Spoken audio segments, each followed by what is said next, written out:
পুলিশে কর্মরত স্বামীর সরকারি পোশাক পরে এভাবেই টিকটক করছেন স্ত্রী। কিছু ভিডিও ছড়িয়ে পড়তেই সামাজিক যোগাযোগ মাধ্যমে ব্যাপক ভাইরাল হয়। এতে তীব্র ক্ষোভ প্রকাশ করেন নেটিজেনরা। ঘটনাটি ঘটেছে রাজশাহী মহানগর পুলিশের কাশিয়াডাঙ্গা থানায়। এদিকে এই ঘটনাকে কেন্দ্র করে রাজশাহীতে সাইফুজ্জামান নামে এক কনস্টেবলকে প্রত্যাহার করা হয়েছে। সাইফুজ্জামান রাজশাহী মহানগর পুলিশের কাশিয়াডাঙ্গা থানায় কর্মরত ছিলেন। গত বৃহস্পতিবার রাজশাহী মহানগর police commissioner doctor Mohammad Zillur Rahman এই প্রত্যাহার আদেশ দেন। জানা গেছে, প্রত্যাহার হওয়া কনস্টেবল সাইফুজ্জামানের প্রথম স্ত্রীর সাথে বিচ্ছেদের পর তিনি সীমা খাতুন নামে এক নারীকে বিয়ে করেন। তার বাবার বাড়ি কুষ্টিয়ায়।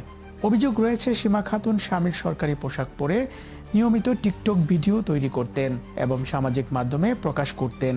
কাশিয়াডাঙ্গা থানার ভারপ্রাপ্ত কর্মকর্তা ফরহাদ আলী নিজে ওই বাড়িতে যান এবং যাচাই করে ঘটনার সত্যতা পান। এরপর বিষয়টি ঊর্ধ্বতন কর্তৃপক্ষকে জানানো হলে বৃহস্পতিবারই তাকে থানা থেকে প্রত্যাহার করা হয়।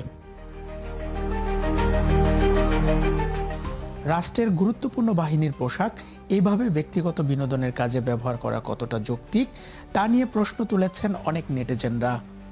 তবে এ বিষয়ে আরএমপির মুখপাত্র গাজীউর রহমান বলেন, স্বামীর পুলিশের পোশাক স্ত্রীর পরিধান করার কোনো সুযোগ নেই। এটি একটি ফৌজদারি অপরাধ। প্রাথমিকভাবে অভিযোগের সততা পাওয়ায় ওই কনস্টেবলকে থানা থেকে প্রত্যাহার করা হয়েছে। তদন্ত শেষে তার বিরুদ্ধে বিভাগীয় ব্যবস্থা নেওয়া হবে।